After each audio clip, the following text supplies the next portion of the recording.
everyone, welcome to Champions of Akash. So champion that we are going to be meeting right now has been in top 1% students in his state in NSEB, and there's much more to his story than this. Let's explore his wonderful journey and welcome him on the stage with a huge round of applause, Animesh Shinde.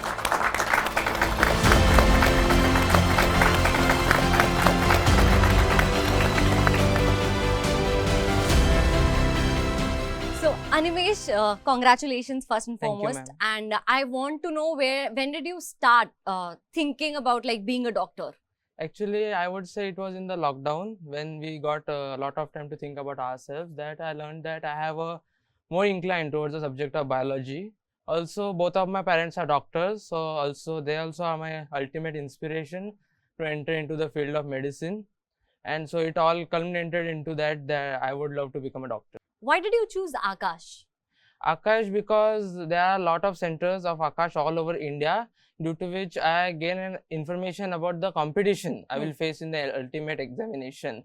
There are lots of students, and also I had reviewed the results which the Akash was bagging year by year, top 1 AIR, top 10 AIR, top 50 AIR. So I was getting assured that I would also bag the same AIR if I joined the Akash Institute. I remember that I consistently read all the chapters. I did not feel like it will be boring to read it again and again. It is actually for 2 years, you have to give your whole and soul and read the NCERT books. I also practiced a lot of questions, the PYQs which were given in the Akash modules, which was also factored in my success.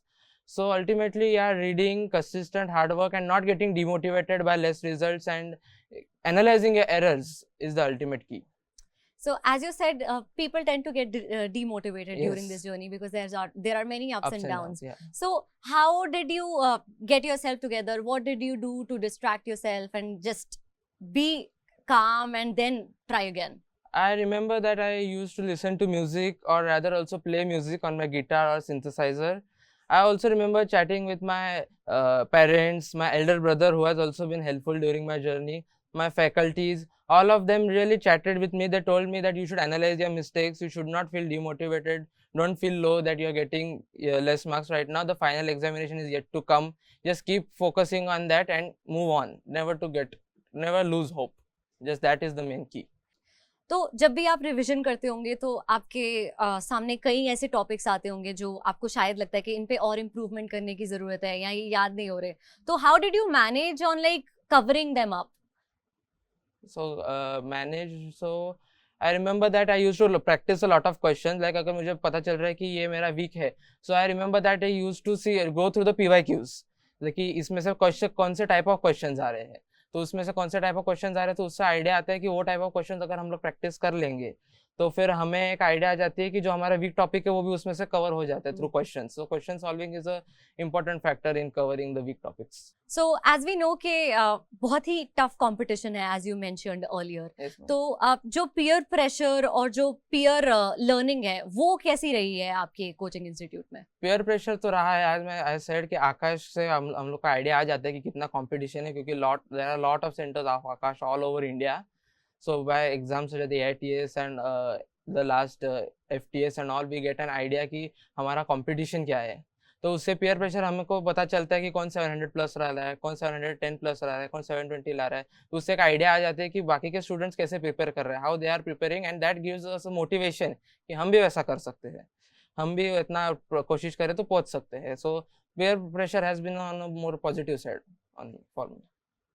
So you have done enough, and many children are there who are Yes. trying to do their enough, and Yes. we have a few students, the future champions here, and they have some questions to ask. So let's open the floor to them and let them clear their Sure, doubts. Congratulations, Vijay, first of all. Thank you. Then I would like to ask that what was your approach for organic chemistry? My approach for organic chemistry was totally NCERT based. You have to remember every minute detail of NCERT, especially the physical properties. A lot of questions are being asked from physical properties. Also the named reactions and all the reagents of the reactions, which reagent results in what conversion of the reactant into which product.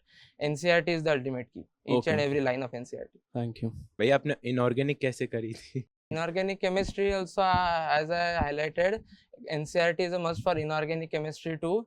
Inorganic chemistry में बहुत सारे tables दिए हैं, वो tables को याद रखना बहुत ज़्यादा इंपॉर्टेंट है। उन टेबल में से कौन सा भी ऑर्डर कभी भी पूछ सकते हैं, और बहुत सारे लाइंस भी है जो statement incorrect, correct, assertion, reason किधर से भी आ सकता है, तो वो बहुत इंपॉर्टेंट है। एनसीईआरटी ही करो मोस्टली इनऑर्गेनिक के लिए, और क्वेश्चन सॉल्विंग। कंग्रेचुलेशन भैया। Thank you. जैसे इन फिजिक्स लाइक जो क्वेश्चन हम प्रैक्टिस करते हैं, तो प्रैक्टिस जैसे हमें मॉड्यूल मिला हुआ है उसमें से भी प्रैक्टिस करें क्वेश्चंस। अगर हमें मतलब मॉड्यूल रिवाइज करना चाहिए या फिर हमें नेक्स्ट मतलब स्विच ऑन करना है कि दूसरे क्वेश्चंस हम उसी टॉपिक से करें, तो आप उसमें आपकी क्या स्ट्रैटेजी थी कि आपने क्वेश्चंस?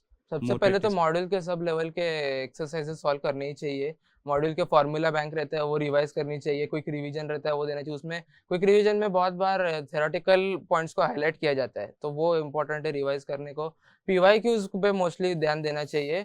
और Aakash also provides with some extra material such as catalyst, वो भी करना चाहिए। उससे हम लोग का एक एक्स्ट्रा एज जाता है बाकी स्टूडेंट्स के ऊपर, और इतना मुझे हिसाब से सफिशिएंट है फॉर द नीट एग्जामिनेशन। और पीवाईक्यूज पे मोस्टली ज़्यादा फोकस करना चाहिए in the last months of preparation. Congratulation. Thank you. मतलब कि आपका जो मार्क्स था तो शुरू से ही ऐसा आ रहा है, कि या फिर आपके जो लास्ट 2 मंथ में जो हार्ड लेबर किया है उससे कुछ इम्प्रूव हुआ है? लास्ट के 2 मंथ्स का तो हार्ड लेबर डिपेंड करता ही है, क्योंकि I was not always above 700, तो मेरे को 700 के नीचे भी जाते थे और कभी कभी ऊपर भी जाते थे। तो मैंने जैसे बोला अप्स एंड डाउन होते थे, मेरे को भी लो लगता था, लेकिन मैंने सोचा कि अभी फाइनल एग्जाम बाकी है, so you have to wait for the final exam and just give all of your whole and soul for the exam. 700 के नीचे मुझे भी आया है, और अभी फाइनल एग्जाम में अब हम लोग देख ही रहे हैं। लोएस्ट कितने हैं? लोएस्ट मेरा 631 था in my all year 2 years। और फिजिक्स का जो एनसीईआरटी है वो आपने लास्ट में किया कि वो शुरू से ही करते आ रहे हैं? शुरू में अगर आप एक बार पढ़ोगे और तभी अगर हाईलाइट कर दोगे आप इंपॉर्टेंट पॉइंट्स, तो लास्ट में आपको रिवीजन में इजी होगा। ये तो आप लास्ट में भी एक बार क्विक रिवीजन देख सकते हो, क्योंकि फिजिक्स के एनसीईआरटी में mostly there are derivations and numericals solve किए होते हैं। सॉल्व्ड एग्जांपल्स तो मोस्टली वो इजी रहते हैं, लेकिन आप एक बार देख लेना चाहिए, क्योंकि एज सच आ जाते हैं एज इट इज कभी कभी नीट एग्जामिनेशन में। तो वो एक बार हाईलाइटेड पॉइंट्स टू पॉन्डर ऐसा लास्ट मंथ में तो देखना चाहिए कि मतलब वो वैसे का वैसा याद रहता है नीट एग्जामिनेशन के लिए। And that is how he has been the champion of Akash. So in champion के parents भी हमारे साथ हैं, and I would like to call your father on the stage and share his experiences with us. Yeah, so please.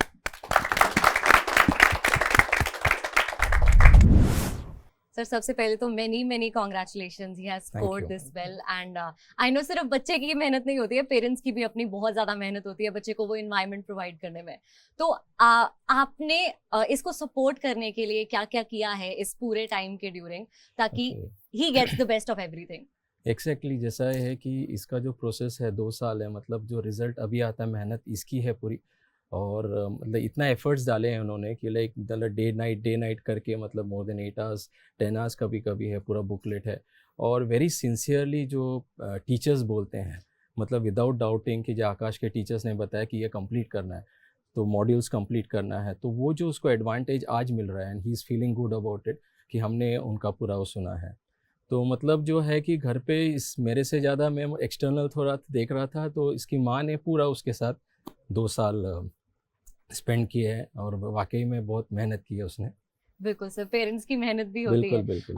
लेकिन कहीं ना कहीं ऐसे टाइम्स रहे होंगे जहाँ ये उस हिसाब से स्कोर नहीं कर पा रहा होगा because of whatever reason. हाँ जी। तो उस टाइम में आप सबसे पहले मैं जानना चाहती हूँ, उसको डांटते थे, समझाते थे, बिल्कुल। motivate? एक्चुअली क्या था कि उसका जो डिटर्मिनेशन था और जो ये था कि जैसा बोल रहा उसका score has to be very good, मतलब इवन 700 से नीचे आएगा तो बहुत नाराज़ होता था, मतलब हम लोग को संभालना भारी पड़ता, मतलब ऐसा नहीं है, it sometimes becomes very difficult नहीं होता है। सो फिर वो उसको मतलब जैसा है कि आकाश में बताया था सब टीचर्स ने कि एरर एनालिसिस कीजिएगा, जो आपको आता है दोबारा ना, जो गलत हो रहा है उसको देखिए। तो उसकी माँ उसके साथ बैठते थे, पूरा पेपर में जो गलती है वो करके उसको रेक्टिफाई करके कि वो दोबारा ना हो, उस तरह की गलतियाँ ना हो।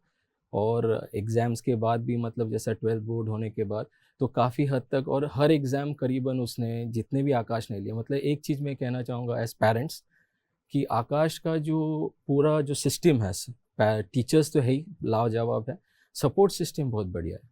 मतलब कहीं पे ऐसा नहीं हुआ कि जैसा एग्ज़ाम्स नहीं लिए हैं या डिले हो रहे हैं, एवरी वीक इनके एग्ज़ाम्स हो रहे, इंटेंसिव के जो एग्ज़ाम्स हो रहे थे, FT के हो रहे थे, तो सब पेपर्स मतलब इनके लिए जस्ट देखिए एक एडवांटेज हो जाता है कि अगर आप अच्छा करते हो तो आपके लिए सब रूल्स थोड़े डाइल्यूट हो जाते हैं। तो आप लोग बोलते हैं आप इंटेंसिव दे रहे हो, बाद में घर पे मतलब ट्रस्ट हो जाता है, घर पे जाके आप FT का दे दीजिएगा या इंटेंसिव वो भी छोड़, तो वो दोनों छुड़ाते थे। तो उसमें से जो गलत होते थे और टीचर्स भी कभी बोल देते, तो एक था, एक विश्वास था कि हाँ मतलब जेन्युइन सिंसियर है। तुरंत टीचर्स भी अपना वक्त निकाल के कभी भी जब भी फ्री हो जाते थे तुरंत आंसर करते थे। तो मतलब आकाश का काफ़ी मतलब ये था कि मतलब जहाँ हम लोग जैसा एज पेरेंट्स हम लोग मॉरल सपोर्ट कर सकते, भाई कुछ टीचर्स बता सकते थे, फिर वो लोग सवाल पूछते थे, कभी कभी बहुत कड़वे होते थे कि ये गलती आपने क्यों की, ये सिली मिस्टेक है, ये कोई ऐसा नहीं कि कॉन्सेप्ट क्लियर का नहीं है, तो उस समय आप क्या सोचते। फिर वो लोग बताते Animesh you are doing over analysis, इसमें ज़्यादा सोचने की ज़रूरत नहीं थी, इस सीधी सीधी गेंद थी, उसको सीधा खेलना था उसको। तो उस तरह से जो था ना मतलब वो एक जो अनुभवी टीचर बोल सकता है कि कभी कभी थोड़ा कड़वी दवा देनी पड़ती है ताकि उसका असर हो। तो वो जो मतलब वो फ़र्क मतलब पेरेंट्स का रोल है कि भाई आप बच्चों को क्लास तक ले जाए, फिर क्लास में जो टीचर्स आगे ले उसको निखारते हैं। हमारा सपोर्ट पेरेंट्स का बिल्कुल मतलब जो माताएं होती हैं 2 साल मतलब बहुत स्ट्रगल करती हैं। तो जब एग्जाम से 1 महीने पहले का टाइम होता है ना, हाँ जी। 2 साल की मेहनत होती है, बिल्कुल, तो बिल्कुल। आई एम श्योर कि घर पर भी बहुत हाँ। सारे चेंजेस आए होंगे जो 2 बिल्कुल। साल पहले थे और राइट बिफोर द एग्जाम। तो क्या मैं आपके घर का माहौल जान सकती हूँ बिल्कुल, बिफोर द बिल्कुल। एग्जाम 1 महीना में क्या क्या चेंजेस आपने अपने शेड्यूल में किए थे उसको अकोमोडेट करने के नहीं लिए? मतलब मैं कहूँगा 1-2 साल नहीं, मतलब 2 महीने नहीं, करीबन 2 साल। मतलब वो जो सेक्रीफाइस कर रहा है, अगर आप भी चाहते हैं कि अपने बच्चे भी उस लेवल पहुँच पाए, कोई भी स्ट्रीम हो, जैसा अगर नीट में आपको मेडिकल में लेना है, अगर एम्स में जाना है आपको, तो आपको भी सेक्रीफाइस करना है। अगर आप भी अगर नेटफ्लिक्स अमेज़ॉन देखोगे तो रिज़ल्ट नहीं आएंगे, और जब आप अभी वक्त इतना है, अब अभी रिज़ल्ट आ गया, 1 महीने में आप जितना भी है सब देख लो, कवर अप हो जाए, कोई नुकसान नहीं हो। सो कहने का मतलब है कि यू सेक्रीफाइस, हाँ मतलब हम पेरेंट्स का सपोर्ट होता है स्पेशली डाइट के ऊपर, कि जब मतलब भूख लगती थी तो माँ बराबर आके टाइम पे दूध दे दिया या जूस दे दिया है, खाने को कुछ चाहिए, तो उसमें समय व्यर्थ नहीं होता था बराबर। अगर मान लो कभी ऐसा होता है कि समझ में नहीं आ रहा है क्या, तो माँ का जो रोल होता है कि उसको पता है कि बेटा क्या कर रहा है, भले वो विषय में उनको उतनी जानकारी ना हो, लेकिन वो कभी बोलती बेटा अच्छा तो अब ये कर ले, कि बेटा बताता है कि माँ देखो मेरा ये अच्छा हुआ, तो उसको वो भूल जाता है कि मुझे याद नहीं आ रहा है, तो वो बोलती ठीक है अब ये नहीं समझ रहा, वो ले ले। तो ये गाइडेंस हो जाता है, हाँ क्लिक हो जाता है उसको, हाँ चलो मैं कर ले। और वो अगर बेटा और माँ दोनों साथ में चलते हैं तो रिजल्ट बहुत बढ़िया आना है। मतलब रिस्पेक्ट जो होता है कि ऐसा नहीं कि भले वो विषय नहीं पढ़ा रहे हैं, मतलब बॉटनी नहीं पढ़ा है, जूलॉजी फिजिक्स केमिस्ट्री नहीं पढ़ा है, विषय नहीं पढ़ा रहे, लेकिन वो रिस्पेक्ट जब होता है तो ग्रोथ आती है।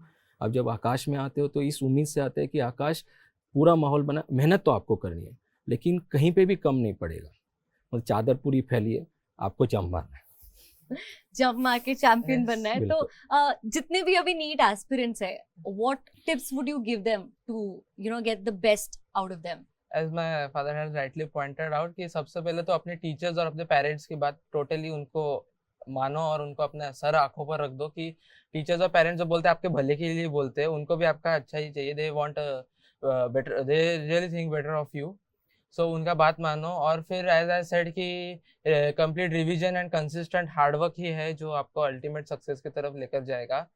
क्योंकि अगर आप किसी भी मोमेंट पे डीमोटिवेट हो जाओगे कि अब अभी मुझसे नहीं होगा दैट, वो आपका जो भी स्कोर आ रहा है उससे और ज़्यादा ड्रॉप हो जाएगा।